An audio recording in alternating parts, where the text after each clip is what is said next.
my friends, and welcome back to Beyond Trauma. Oh my goodness. You might not realize it because I've been putting out that same cadence of episodes every other week, but I haven't recorded an episode since late fall. I want to say like October, November. I recorded a bunch and then I stopped recording and I was like, that's going to be it. And those of you who've been following know that's something I say every 6 months or so. And well, we'll see. We shall see. I really wait to be inspired. I'm not interested in putting more content into the world just because. But I was inspired. I am inspired about today's guest. And I also wanted you to know what I'm doing, what I've been up to. This podcast, wow, it's almost 4 years old. I said 3.5 to someone recently, but it's almost 4 years old. What? So I've changed, believe it or not.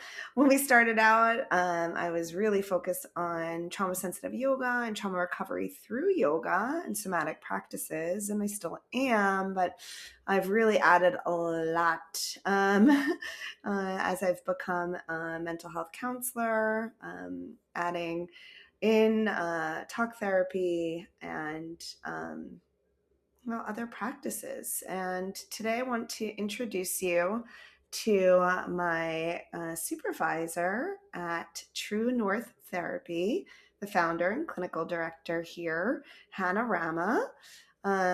She is wonderful. Working under her supervision has meant so much to me. The validation that I experience through my interactions with her, I know is similar to what her clients receive. And it's very healing. Oh, it's teaching me a lot about that, just that validation of experience. I brought Hannah Rama on today to talk about her specialty, which is working with high functioning women, especially those in the helping professions. We talk in this episode about certain patterns that we see in those women as far as perfectionism,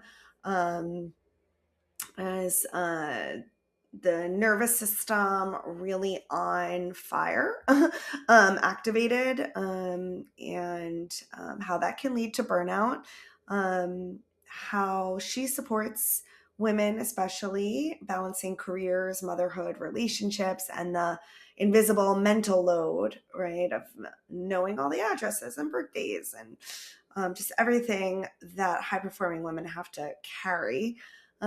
We talk a lot about the role of regulating the nervous system, her favorite practices for doing that, and then how that leads to boundary change and to looking deeper into belief systems where those ideas came from, that we have to do it all, that we have to be perfect.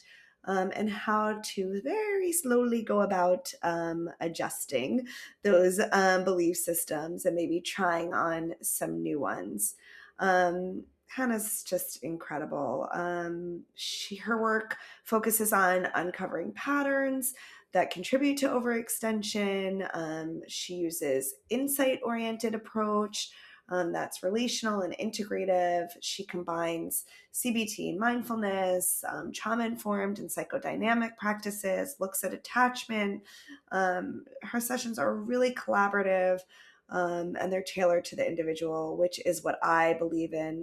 The more that I'm in this therapy world and work, the more I'm committed to being integrative, being responsive to the individual, and not trying to push a method. This conversation was so powerful to me. I learned a lot about my supervisor and about how she works and how in alignment we are. And it was so powerful. I hope you'll check her out and our practice out. The links will be in the show notes for True North Therapy and for Hannah. All right, here we go. Yay, we're back. Welcome, Hannah Rama. Welcome. Oh, thank you for having me. This is wonderful. An opportunity to chat about the things we do. Yes. I mean, I will have introduced you, but I'll just say again that you're my supervisor. And I wanted folks to know who've been following the podcast. Like when it started, it was largely about trauma informed yoga and trauma recovery using somatic practices. Mhm. And then it has slowly gotten more and more into the mental health, talk therapy. And as you know, we integrate all of it. Yeah, we it's an amalgamation, right, of these intersections of the work we do. Yeah. Yeah, it's Yeah. neat how it's kind of morphed this direction and pretty organically. I mean, just yeah, I think about the reasons people are coming into therapy and oftentimes, being whether that be trauma or looking at life and opportunities to live more in alignment with who they are Mm. and what they want. Yeah, trauma is certainly a common thread. It really is. Yeah, yeah, It yeah, really is. I yeah. know we've talked about it, together that I'm kind of shocked sometimes at the numbers of people that come in. Mhm, And I think sometimes we try to like cushion it when we talk about it these days because trauma's become so like popular a word. mhm. And I'm like, well, it also means like these attachment wounds. And now I have to say, no, I'm seeing like clinical diagnosable trauma in more than 50%, Yeah, actually, a lot more. yeah, no, absolutely. And I think especially those clients who come in who maybe are invalidating their own experiences and saying, well, people have had it worse, or, is this really trauma? Those questions come up so often. And in our work, we are looking at, is this history that maybe they haven't categorized as trauma, is it impacting their domains of functioning? Mm, Is it taking away from the life they want to lead? Is it limiting them? Because there are people who move through life maybe having experienced something we consider trauma, but they don't classify it that way. Their resilience maybe has, led them to see it as another stage of life, etc. But for us, maybe we would look at it as trauma. So it's incredible how trauma is very relative. Such, mm, just like pain is very relative. Um, and I always, want to encourage clients that, if there is something that comes up as pain, then that may very well be trauma, and it doesn't have to fit this definition maybe of these categories that we have. Um, but yeah, it's really incredible, and especially in the population that I work with, who are predominantly women, very high functioning women, who tend to invalidate those experiences more often than not. Yeah. yeah, I'm seeing that a lot. Yeah. Um, that was so long ago. I put that aside. Hmm. Um, Other people have it worse. It really wasn't a big deal. Right. Right. Yeah. And what, in my work with clients, it's really being able to see whether those experiences are here with us Mm, and interacting, right, with the way they're moving through the world around them, the relationships that they have, the relationship with themselves. Um, and it is, it's a core part of certainly my work with clients.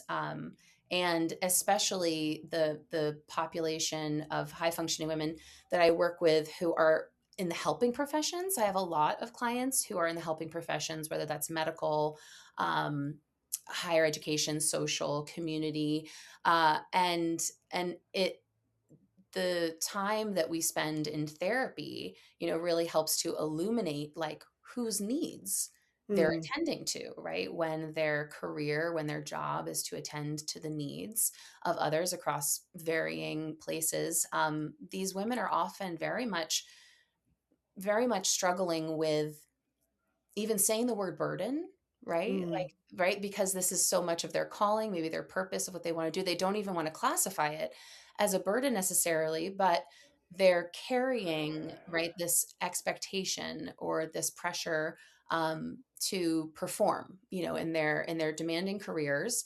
and without really attending to what their needs are. And when you ask them, "What do you need?" It's very hard for them to answer that, right? It's so Oh. hard for them to answer that. Often I'll see that's one shared quality in clients, in this population, but also, a lot of apologizing, for what they do, or who they are, or taking up room. Uh, this also can delay these individuals from coming into therapy. They come in a little bit late, and burnout maybe is already happening, Oh. because how do you slow down to make this time, right, for one-on-one therapy when you're constantly moving, you're constantly striving for making sure everything is done, and even levels of perfection. I do find that women are coming in once really they've reached their max. Um, and that's when we really dive in and we look at, okay, so what's happening? Where did burnout start to happen? And usually one of the first things we're tackling is, what do you need? Before we really get into more layers, it's like, let's attend to basic cable, as sometimes clients will hear me say. Mm. Cable, rest, nourishment, connection with people, right? These elements that are so basic, movement, Yeah. etc. And they are the first things to go. They are Mm. really the first things to go, when things become so heavy and they're carrying so much, and usually dual roles too, professionally, whether they're parents or not, but relationships, the relationship with themselves and their communities, so many roles. I have so many questions. You just laid out so much for us. I'm like, where do I even start? I guess just just going off what you just said, for this type of woman who feels that is now so invested in helping others and has so little time, and has finally come to therapy, you know, most likely, like you said, later than could have been indicated. Mhm. How do you convince them to make time for sleep or movement? Or, I mean, I hear a lot of women saying it's another thing on the to-do list. Yes. Oh, it's such a good question. And truth be told, we need to have a little bit of buy-in from clients, to get to that point, because they are coming in and they are carrying so much, and clients will often hear me say, we're not going to take away something that maybe is helping you. And perfectionism does serve a function for many of my clients Yeah. who are high achieving, right? Like anxiety, perfectionism, these things keep these tasks getting done. It's such a motivator, but there's such a cost, Yeah. right? It's a motivator, but it comes at a cost. And so as a person's coming in, we're really delicate about, I hear you have a lot on your plate. Here are the 12 things we should do. We take this slow and steady. Certainly, it's certainly a triage. And first and foremost, when we think about kind of basic cable, we think about the nervous system. Absolutely, most of these clients are moving through their days activated, in Hmm. a dysregulated state, in a place of survival, and another experience that many invalidate. Like, oh, well, I'm not activated or dysregulated, nothing happened. Well, in our modern society, our brains don't need a whole lot to be activated, Yeah. right? It can be the drive to work. The road conditions were not good, right? We enter into the workplace and we're already elevated. And at that point, we need to do something to get ourselves back to baseline. But many of these clients that I work with are so used to being at that place that they don't even really recognize when they're in it. It becomes such the norm. Yeah. So attending to the nervous system, I would say, is some of our first work, is really like checking in on when feelings of dysregulation come on. What are we doing? Are we attending to Hmm. them?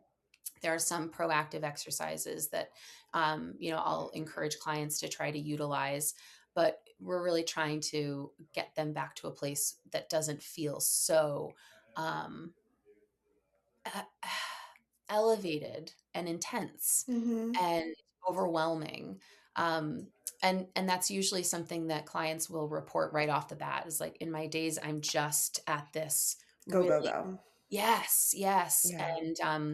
and I can't slow down. Mm-hmm. Or if they do slow down, there's guilt, Mm-hmm. there's shame.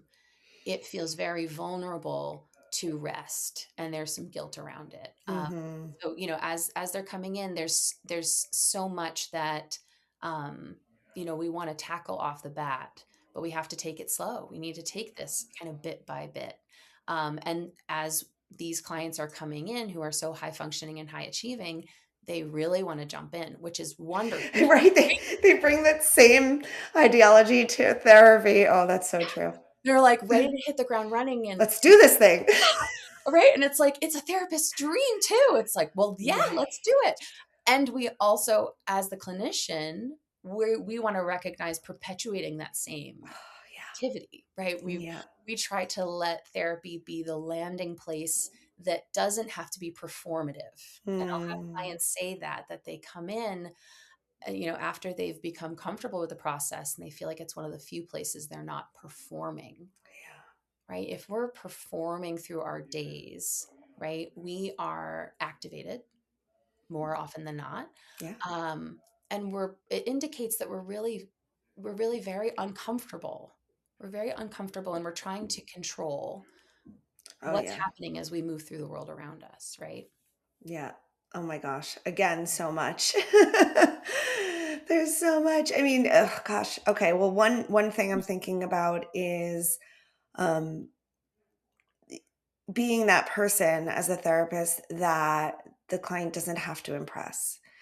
And they can come in with that same idea of wanting to be that star patient, Mhm.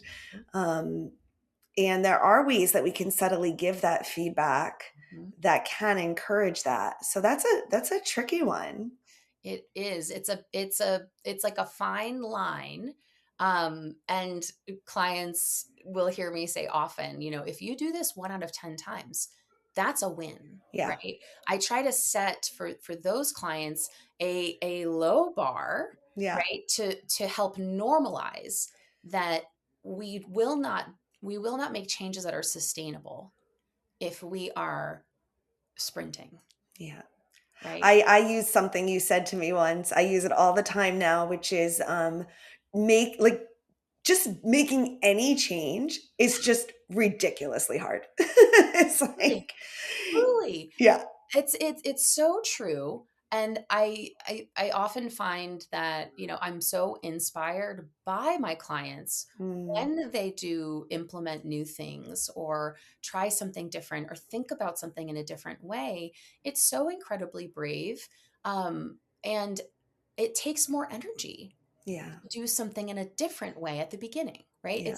It's a startup cost. And I'll say that with clients too, the startup cost of investment of time, of trying something in a new way, with the hope being that this startup cost allows for the cost to be less in the Mhm. long run and is sustainable. Yeah. Yeah, it is. It's a fine line of being able to kind of hold, um, as the clinician, like hold what our goal is Yeah. without making them feel that they have to be sprinting to that goal, or them just Yeah. naturally inclined to Or sprint. and we also want them to be able to tell us when like maybe that wasn't the right intervention for me or Yeah. and if they're trying to impress us in that same way, like we might not get that information. Yes, yes. It is interesting. Um, you know, clients who come in and you feel like maybe you're getting the highlight reel, right? Mm, And part of our role is to kind of sniff that out, if week over week we're getting the highlight reel, and is it too uncomfortable And this is what we as clinicians start to think: is it too uncomfortable to say out loud the things that aren't going well? Is there shame? Is there guilt? It's getting curious about what the highlight reel being presented means. Yeah. And we can learn a lot from the highlight reel, for sure. Absolutely. And this is where having niches of clients that you work with helps you kind of hone those Mm. radars Mm-hmm. oh, you know what? This makes sense that Mm. this woman has been so um, become so accustomed to presenting things as copacetic. Uh-huh. All is well, things are put together, everything's getting done, da da da. And without really showing what the internal looks like, that is scared, maybe, overextended. Mm. And usually the keeper of what do we call it? The invisible load, Yeah. Oh, right? yeah.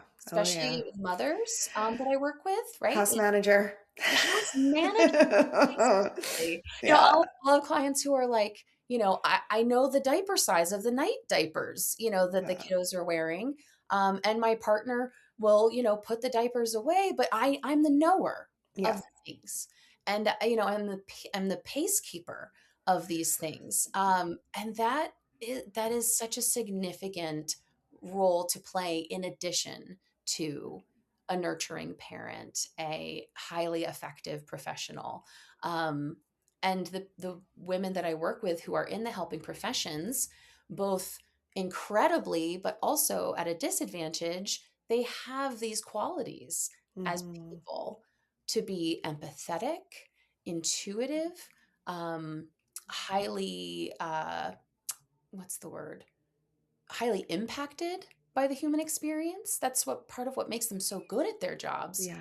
And then as they're coming into therapy, we're starting to look at, well, how do we protect those incredible skills? Mm. How do we protect those incredible qualities of you and not let them contribute to burnout? And that equates to Yeah. boundaries, right? Mm. Yeah. Big B word. Do you want to say more about that? Boundaries.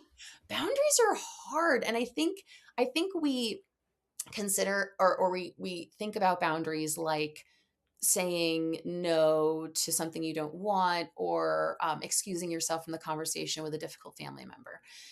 When it comes to high functioning women in the helping professions, setting boundaries very often is them learning the art of no, saying no, and understanding where their capacity ends. Mm-hmm. That's where boundaries come into play Mm-hmm. because they're very articulate, right? They're very able to communicate. They're very able to see very, clearly um what they should or shouldn't do. They really see that, but it is truly the acting on. Once you know it will overextend your capacity, Mm-hmm. to say no, to ask for help, right? These are Mm. all the boundary elements that are unique to women in this population. So I imagine there's some fears there of, if I admit that it's too much, Mhm. what does that say about me? Am I going to be looked at less than? Are people going to think they can't rely on me anymore? Exactly, right? Because they've maybe always been the one who is going to get it done, Yeah. right? That is something that they kind of know and control in themselves, is this maybe persona of being the person who will do it and get it done. um, and in our work together, we're trying to unfold how that is coming at a cost, Mm. right? And we're trying to kind of bring forth putting down the mask and maybe the performing, to really be checking in with this person, this whole person, and what what the weight of carrying these things is actually doing to them, Yeah. not what they can do, but what's happening to them. Yeah. Yeah. So they start to notice more when they're feeling Mhm. dysregulated. And maybe they start to notice, wow, I'm really feeling stressed all the time. Yeah, Yeah, I think it can be surprising. I Yeah. didn't realize that I was, tensing my jaw all day. I didn't realize my shoulders were in my ears all day. There are these physical cues they start to see. There are also the thought patterns they start to recognize of, well, if I don't get that done, then I can't da da da. And if, right, I'm going to let this person down, and there's a lot inside that they're also thinking and speaking to themselves, Yeah. that is part of the work that we do get into, and that's a lot with self-compassion, right? Hmm. That how do we start to believe that we are doing the best we can Yeah. when it's not perfect. Yeah. That feels like the biggest jump for many of my clients, is if I'm not doing 10 out of 10, that's a very scary place to be. And that 8 out of 10 is enough. Yeah. They are no less if they are not performing at a 10 out of 10. Yeah. And that's very much tied up in self-worth, right? um, and that's something that goes a bit deeper, up in our conversation we're talking about like what you're activated with, this outside persona, holding up perfectionism, etc. But then this is where things start to tie in on a deeper level with earlier experiences, things that inform our feelings of worthiness and belonging. Right. How did you get that belief that if you're not of use to everyone, that you're not special, important, Yeah. valid?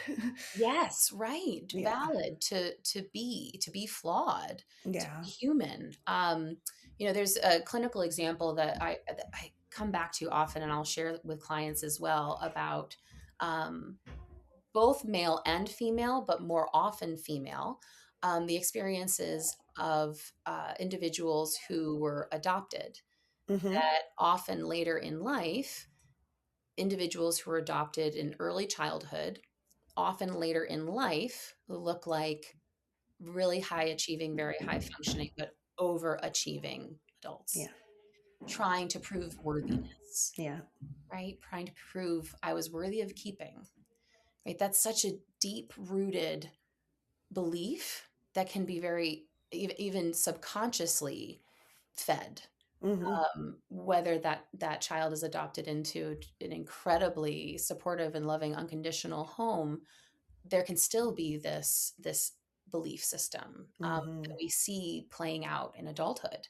The person who goes on to get an extra master's degree, and or one thing wasn't enough, and so they want to do more and more and more and more and more, but at a cost to them.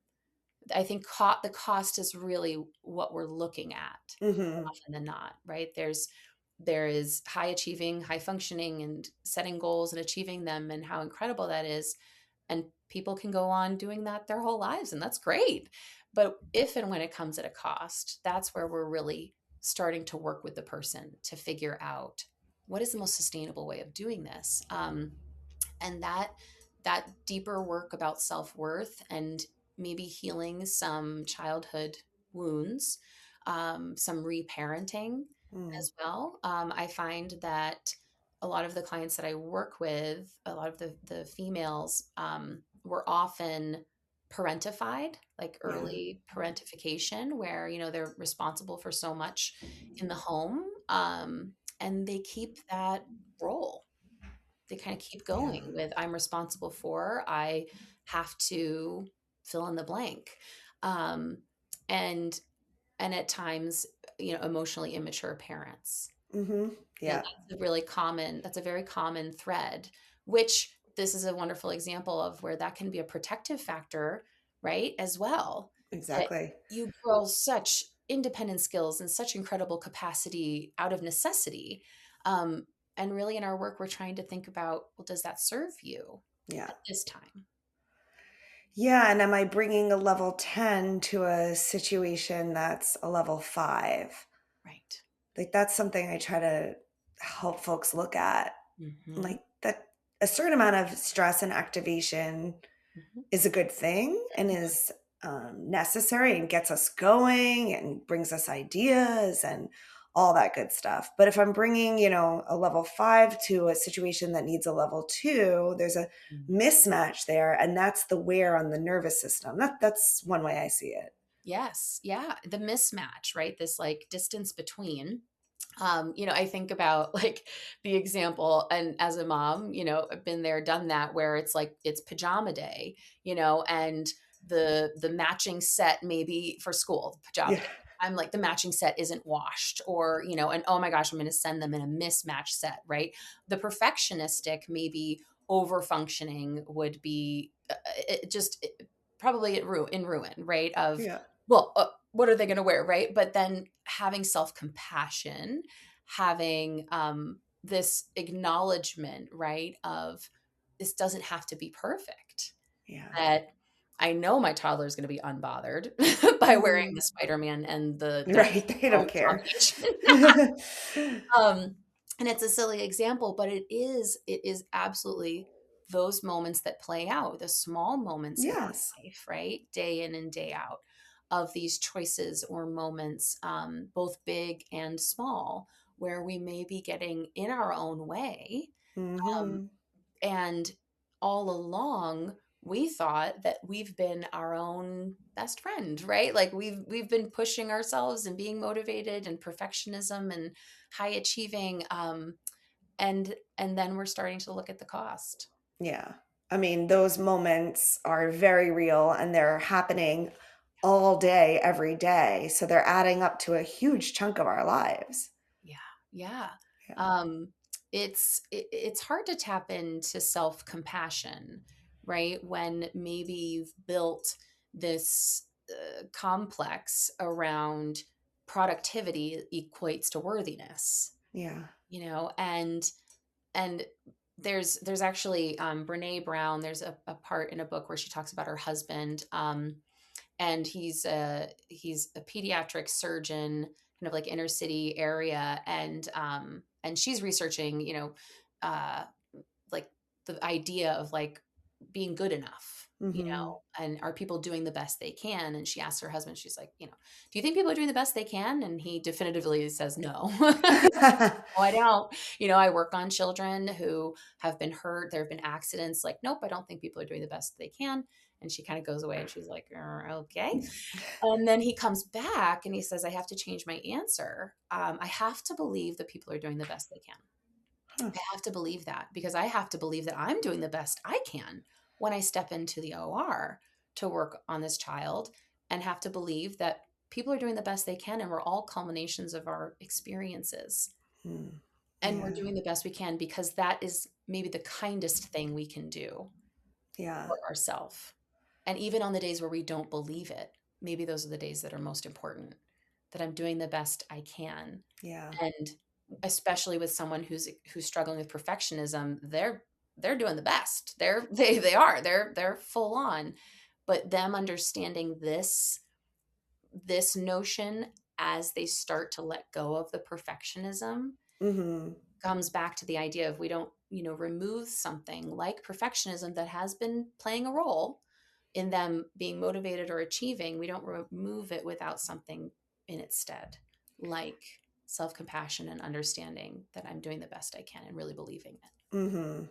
Yeah, I think there's a few things that come up. One is like 100% or 110% is clear. Mm, But when I'm in 70, 80, 85, I can't feel the mm, difference between, is that even a 40?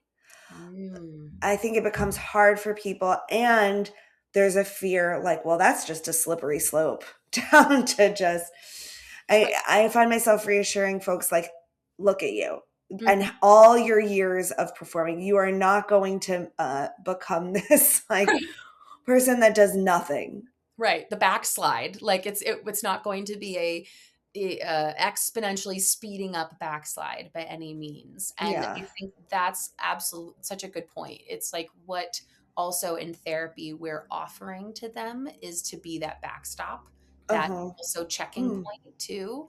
Well, a client being able to say, well, I played around with the idea of like, I didn't bring in the class snack.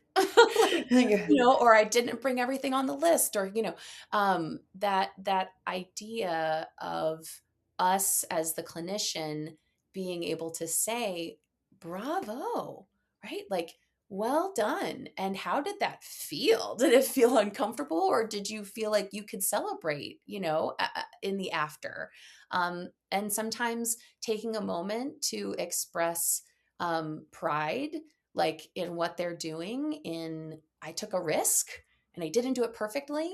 Um, those are really important in this work, absolutely, because there are these milestones that in perfectionism and really high functioning, tied in with self worth, like we kind of need some reinforcers of some Yeah. positive feedback too, um, Yeah. that we're doing things differently, and look, there's less of a cost. Yeah. Yeah, I think there's a lot that comes up, right? If the identity is connected with all the performing and doing, Mhm. um, there's something then when that's not there, that's like, who am I? Yeah. What are other parts of myself that I haven't really, Mhm. muscles that I haven't really built up, underdeveloped parts. Yeah. Identity, it's the identity exploration, right? It's the opportunity, to be able to look at, okay, what are the things that I do out of necessity? What are the things I do that I have to do? And the hope is that in the work that they're doing in therapy, we start to gain a little more room, a little more time and space. And not a lot, because we all know there's not a lot to be had, when you're juggling. But are there choices, right? If are able to enact on boundaries of saying no, of compartmentalizing work and home and relationships, can we make more room and space for this person to explore parts of their identity of what brings them joy, Yeah. what brings them happiness, what brings them purpose outside of their work, outside of maybe their role as a partner, a parent, a daughter, what is it that they find meaning in and joy? Because a lot of the people that I work with, this burnout or this experience that's happening, the perfectionism, negative self-worth, things of that nature, it has an impact on mood. Yeah. Absolutely. Over time, prolonged, right? Most are coming in feeling low, or negatively, or feeling very weighted down by the world. Um, and what they're carrying. And so it is such an important part of our work that we can get to that, you know uh, exploration. Yeah. And if it's, finally doing the Saturday morning yoga class that you've always wanted to do, but you've worked late on Friday night every night, and then Saturdays roll around and it just doesn't happen. Mm, How to really put into place, what are those things that maybe you've wanted to do? yeah. And most have a list. Most Oh, have a list. Like, I've wanted to do the ceramics class. I that's wanted to great. go to this concert and do an overnight away, like these opportunities. That identity exploration is such an important part of my work with clients. Hmm. Once we can get some space, once That's we're it's actually easier than when there's no list or like no idea what I like or right. just that loss of pleasure or connection to desire and pleasure, which is Yeah. might be even harder to support. Right, right. And it part often, of that list will have to do with connecting with their partner, Mm, wanting yeah, opportunities to, feel, connection, feel, some intimacy, like just whether that's time, yeah, uh, physical space, like, whatever it might be, that maybe this individual who's come in to do this work has been so, um, immersed, right, in what they're doing, that it's created this isolation or disconnect. from Mm-hmm. their social circles or their even their person. Yeah. And that's a very amazing part that I get to observe for my Mm. clients, right? Is this increased capacity um, or ability and space and room to connect with their person. Mm. And Yeah. that's really, it's amazing. In Imago, we talk a lot about like human aliveness. Oh wow, yeah. And yeah, so that's been really alive in me, that concept. And and that feeling in partnership. It's something I'm thinking about a lot. Mhm. Um and just testing. Mm, Like, eh, I think it's easy to get into the idea that I'm so tired at the end of the day that all I can do is like stare at my screen at my phone. mhm, But I think, and I like pose this to the listeners mhm, from my experiment, when I put it away and I connect with my partner, which mhm. I might think at that moment, like, I don't have the capacity to like connect with you, I actually feel more nourished. Yes. Yes. It's you just you just pinpointed something that often will be like an aha moment for clients, right? Where they start to recognize what is actually replenishing, Yeah. what is actually restorative. And you might be surprised by what is replenishing and what's supportive. It might not be the conversation with an old friend. Like that may be depleting. That might be restorative. Mm, When we really start to get curious because yeah, we're constantly evolving and our needs change, right? Going back true. to like the really basic question, what do I need? I think this goes back to earlier in the conversation, which I wanted to circle back to, which is like getting in tune with your nervous system Mm, mm, and what those feelings are. yeah. This feels good in my body. This feels activating. This feels calming. Yeah, it's I will I'll say this to clients, like it can be a little bit of trial and error because every body is different. That we may Yeah. try something in the week in between seeing each other, and I'll always encourage clients to kind of be their own like researcher a little bit, right? Same. Like Yeah. yeah, yeah, and it's always fascinating what they come back with of, that breathing exercise actually made me think about my breathing too much and then I got scared, Oh, yeah. right? I hear that. And I'll just be like, then X-nay. Nope, Yep. we're done with that. Don't We're do moving it. right along. Let's try X, Y, and Z. But they are like we as clinicians, like we trust that they are the expert on themselves. We're we are in like the passenger seat, to offer some direction or insight. And the regulating of the nervous system, that trial and error, it's amazing when something clicks, and it's quick. You may try one thing and that's not for you, but it's pretty quickly that some clients find what that thing Hmm. might be. um and the marked difference in a regulated body versus a dysregulated body, Hmm. and how we start to be able to slow down, make more informed decisions in the moment, and show up as an authentic version of ourselves, less performing. Mm. Snap, Yeah, snap, snaps. yeah, and Yeah. as to witness or observe that in your client is it is something to celebrate, Yeah. certainly. And that's also our role, is to be in your corner and celebrate those things with you, to sit with you when in the bottom of the well, right? Like we're there through the peaks and the valleys. And I'll often tell clients, like, therapy, there's no wrong way to do therapy as long as it's moving you in the direction that you Hmm. like to be going. Hmm.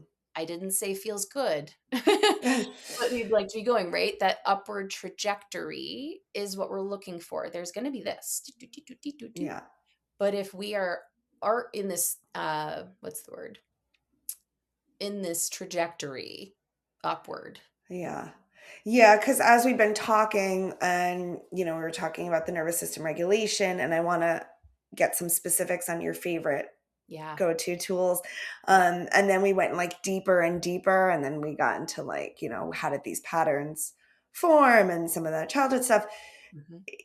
I wanted to say that, and I'm interested in your feedback, it's not exactly this like linear Right. where we just go deeper, deeper, deeper, and then we get to this and then we solve it. But in my experience, there's like a lot of cycling back. Like we Mhm. discover something new, and then that kind of gets that new insight gets integrated into life, maybe with some new skills and some new boundaries and practices.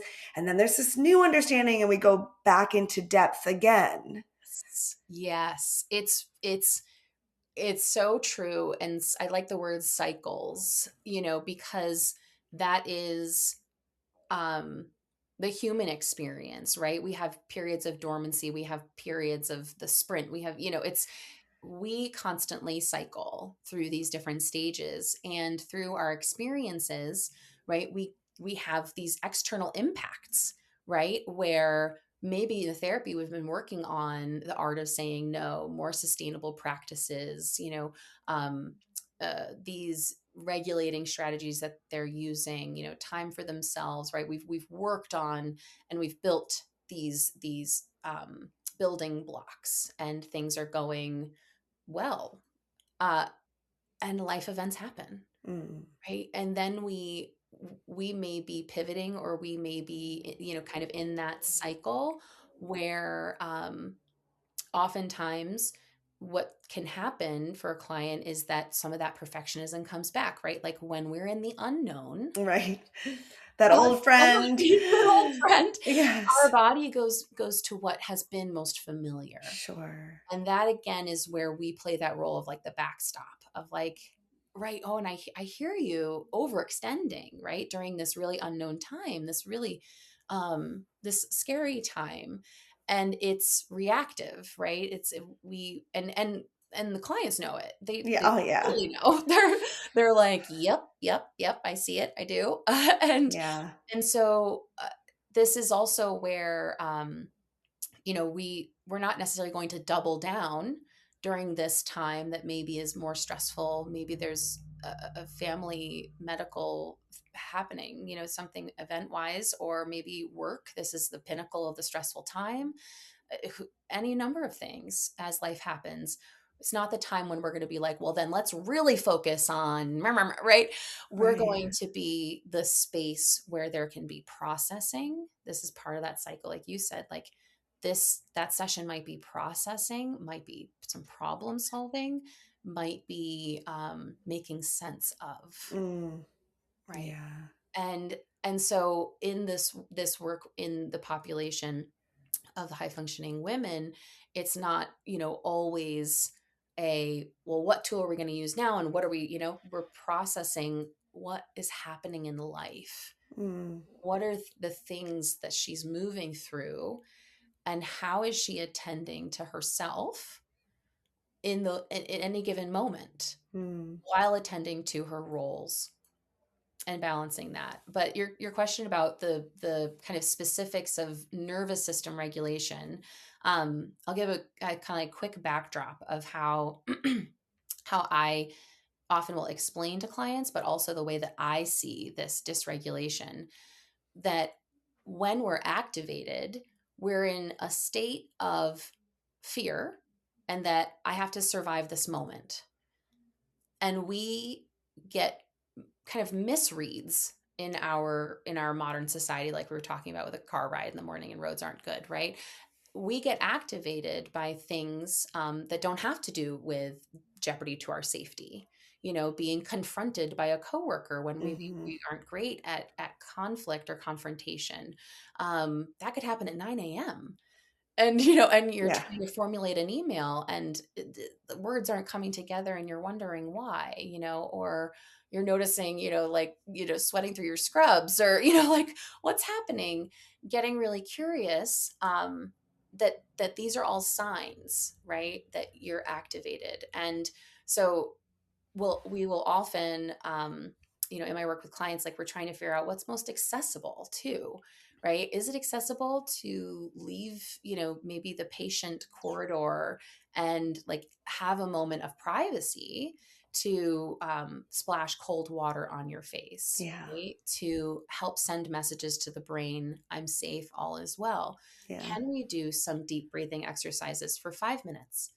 We're like we say, right? We try to make this as accessible as possible to your life and what is doable in the moment. But I will say I've had clients you know, um, who are like ER doctors, physical therapists, school counselors, right? Like people who are in these pretty high paced places, and they'll report, I did legs up the wall, you know, and there was no patient, so I just went in there and I put my legs up the wall. Ah, my And favorite. right? In that Yeah. example, right? We're moving blood flow because when we are activated, what's happening in the body, and I'm sure, Laura, your listeners, you've probably educated them so well on this, but what's happening in the body, right, is all systems have moved to surviving this moment.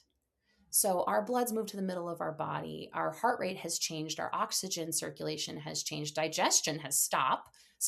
Our Hmm. critical thinking skills have stopped. Everything is in the direction of how do I outrun this Yes. lion? Yeah. And the lion is the coworker who confronted you, right? Like, Yeah. right? But it has activated you in that way. So we have to do certain interventions that Yeah. send signals back to the brain of I'm safe. So I love blood's it. got to move back to the extremities, right? We need to regulate some of the oxygen that's happening in our body. These physical cues that start to happen are what send messages to the brain of I'm safe. Yes. Yep. Yep. And you mentioned really some of my favorites. I mean, I can't say enough how I feel about cold water and cold exposure. I did a whole episode on cold exposure Great and one. use it regularly. Yep. And it's good in a emergency as well. Right. Right. It's a It's a good quick, one. Yeah. accessible intervention. Yep. Yeah.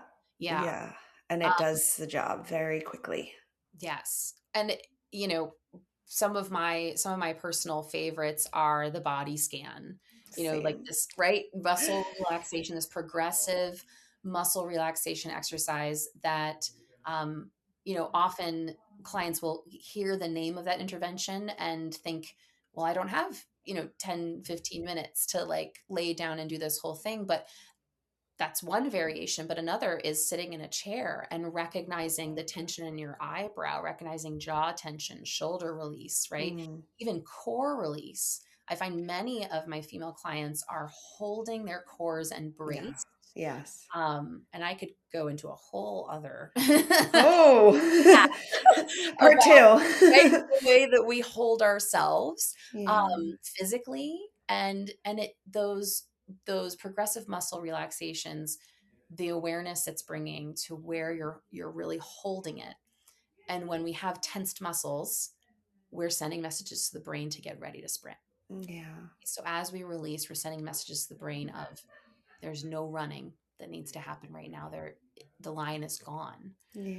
But until we complete the stress cycle, um, we will stay there in suspended activation. Mm, And yep. prolonged activation does wreak havoc on our bodies, right? Yes. It, and there's so much to that, but I'll just say, very briefly that you will be you will be repairing and restoring your body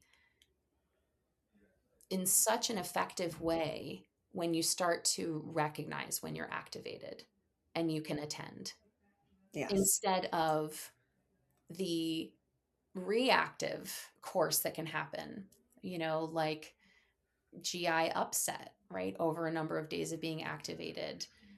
Stress and that activation is going to play out in our bodies somewhere. GI. Oh, yeah. GI, tension headache, back goes out. Yeah. Right. Yeah. And if we keep ignoring, the Hmm. body will get louder Yes. Yes. until Right. we listen. Yeah. Yeah. Right. And we then see, some chronic illnesses or people who, get sick a lot because their immune system is Oh, down. yeah. right? Viruses get them easier. Yeah, these interventions in the moment to end our stress cycle faster, so we're not staying in that place where cortisol and adrenaline are like wreaking havoc. We we feel more in control too. Yeah. I felt Yeah. this way, and then I did something, and now I feel this way, right? Instead of feeling at beholden, Yeah. right, to Yeah. what has happened and then kind of being along for the ride, but rather that like we can really influence the Super way. empowering. Yeah. Yeah, very much so. And I love when it spreads, when I have people say, "Oh, I told so and so, and now like our whole team of OTs is doing this Mm. intervention," and I'm like, "Yes, yay!" Yes. Because Yeah. people in the helping profession, like they need supports in place and to have cultures that are built on prioritizing the need of the provider. As much as that feels backwards, like we really, they are the instrument Oh, to, yeah. right, to supporting people in such need. Yeah. Um, and so it's such rewarding work to work with that population. And I certainly Mm. work with many different types of individuals, who are coming in for myriads of reasons.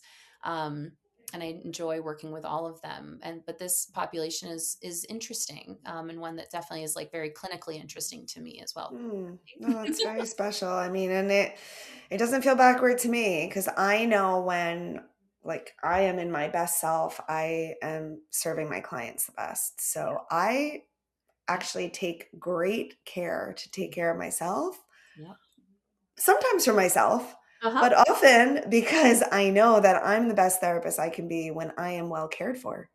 Yeah, yeah. Yeah. It's so true. And definitely being able to support clients and feeling worthy of being cared for the Yeah. way they care for themselves is like the first thing they overlook, Yeah. you And know? when we kind of have to know it in our bodies. Absolutely. Yeah. Yeah, it's We a have to live it. mhm. And it's a practice. And I'll say that Yeah. to clients, it's a muscle that, at times is stronger and at times is not quite as strong. Yeah.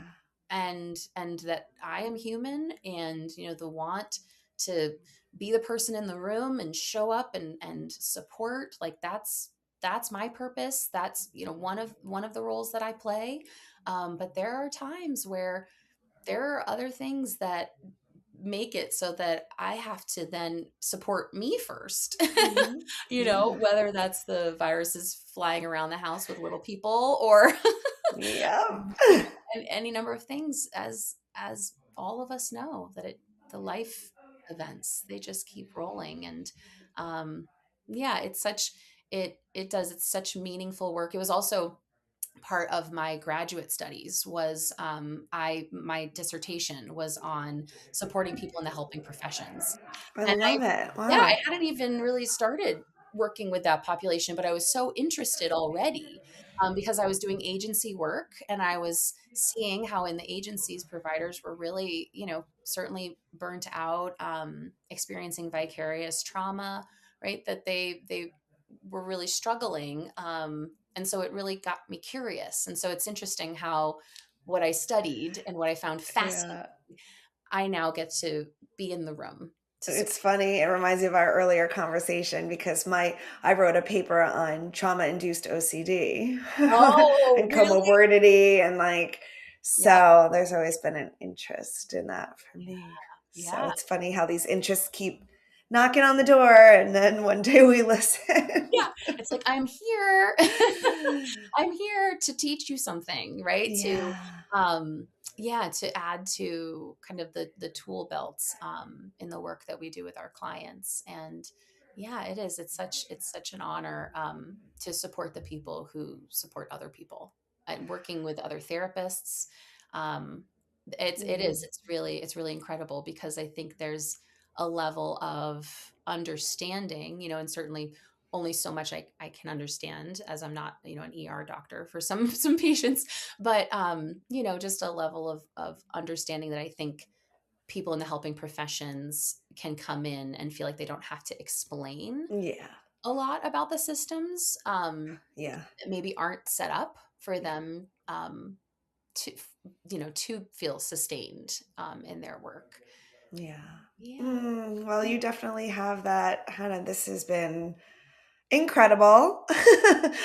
Every time I talk to you, it just flies. Like I I know. look up and then like an hour has passed and I'm like, what? I It's know. just, it's unreal. Well, you inspired me to talk about this thing that I feel so passionate about. It's a rarity to like get the opportunity, and with someone who gets this and understands it to such an extent, to be able to bop it back and forth is so fun. So It thank you is fun. so It is much. fun. I know we could have taken like any part of this Yeah. conversation and run for an hour on it, but If I if I think, can leave one thing that's yeah, I like was gonna the, say, please. the Yeah. like synthesis of, Yeah. what an individual, woman coming in, high functioning, high achieving, this client that we're talking about, NBSIS is really what you can expect from us. Nervous system, boundaries, self-compassion, identity exploration, and how it will be sustainable.